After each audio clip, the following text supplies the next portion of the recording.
Guys, right here in front of me is something incredibly special.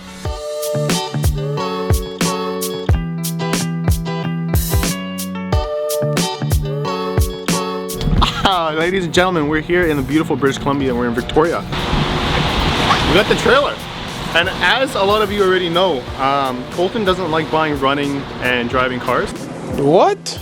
Bro, what are you talking about, man? So we're gonna go pick up another non-running, non-driving project car that will sit in the front of his lawn for approximately 1.5 years before he puts oil into it. Then it will leak out because he didn't fix the oil line like he did with the other one. He'll probably just scrap it and get rid of it after 2 years. Guys, this is crazy right now.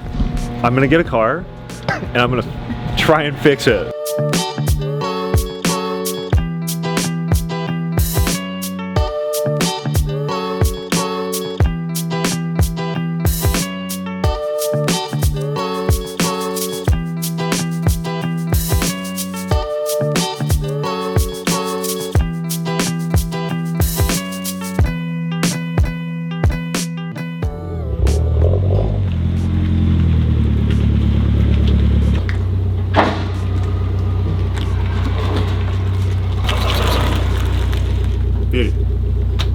All right, guys. Well, it's home. We'll see you tomorrow. Guys, right here in front of me is something incredibly special. This is a 1989 Mazda 323 GT. So let's go into a deep dive and explain what this car is really about. So you guys might know the Mazda 323 GTX. It was the all-wheel drive homologation version of their rally car, and it's a hatchback. Now, believe it or not, this is the exact same car. This is the sedan version, front wheel drive. It still has the same 1.6 liter turbocharged engine in it, but it's front wheel drive and in the sedan version. Now there's a couple goodies missing in it, like the full-on Recaro buckets that the GTX got, but this car actually has a couple more features that the GTX didn't. Let's go ahead and show you guys a couple of those things. For example, it had adjustable damping on its suspension. We're seeing things like a sunroof on this car. This car has power windows, really cool seat, you know, fabric. Like, this thing is just a one of a kind. Now I'm gonna sound crazy, but what makes this car better than the GTX is, well, one, it only weighs roughly about 2,200 pounds, which actually makes it lighter than the GTX. The GTX transmission is made out of glass and is really hard to find, so that is actually one of the reasons why I've never got a GTX, is because there's no parts available for them and they are made out of glass. So this is like the bulletproof version of it. This is amazing to see in my driveway right now.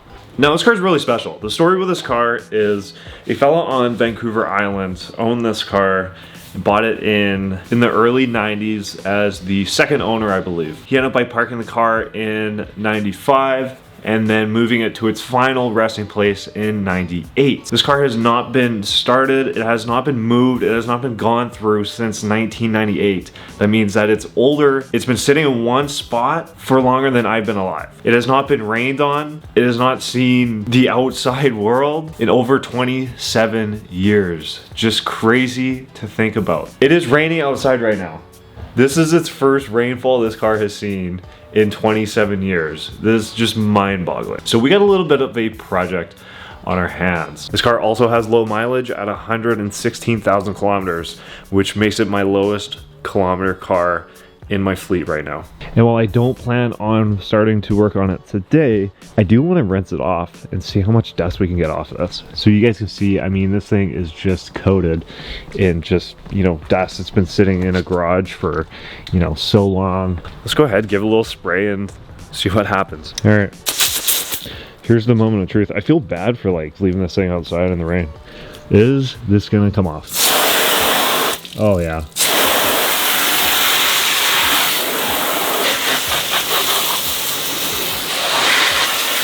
So first thing I noticed when I looked inside the car is we got a little bit of a leak on both sides.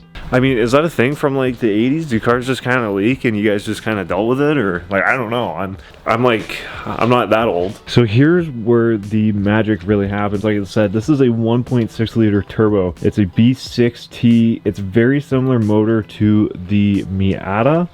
It's a dual overhead cam, a really neat turbo system. You'll actually find this motor in, I think it's the Laser, another car. But as far as the engine bay goes, like if you look at this and think, wow, this car has been sitting for over 27 years, forget the 27 years part. You'd think this was sitting for maybe 5 years at most. To give you an idea of why I'm so excited with this car, my Mazda MX-3 was sitting for like 7 years and it just looked like a pile of shit compared to this. This has been well kept. This has been sitting in a garage. This looks amazing. This is going to be so easy to get started and work on. The fun part is going to get that thing to run after not running for that long. I seem to do that to myself. But for this car, I'll make an exception. So what's the ultimate plan with this car? This car to me is going to be a restoration project. I will do a mini restoration project for this car on YouTube. It will have a select number of videos within over the winter. I plan to kind of do it and finish it by. This car is eligible for collector plates. And it's one of those cars to me where it's just so clean and perfect that I can't destroy it. So when I'm done my restoration project and this thing looks pristine, like brand new, I might consider looking at era correct parts. So it would definitely go on a set of coilovers. I would look at a set of era correct wheels, and that's probably all I would do. Like maybe fab up some sort of like little custom exhaust just to get a little bit of sound out of it, because I mean it must sound good being a 1.6 turbo, but nothing crazy. I don't really want to mess with anything. I just want it to be that car that is, hey, it's sunny out, let's go for a quick drive and enjoy what it is. Content will continue regularly for the Mazda Speed 3, of course, but I am so excited to have this here on the channel, and I think this is going to make for some really good content, and especially on that more budget side where we don't have a lot of money. So here we are,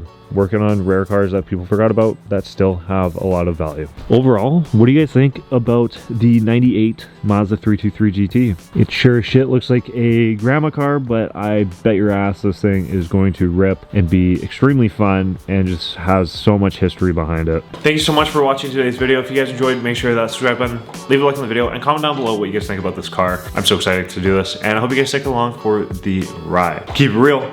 I'll see y'all in the next one.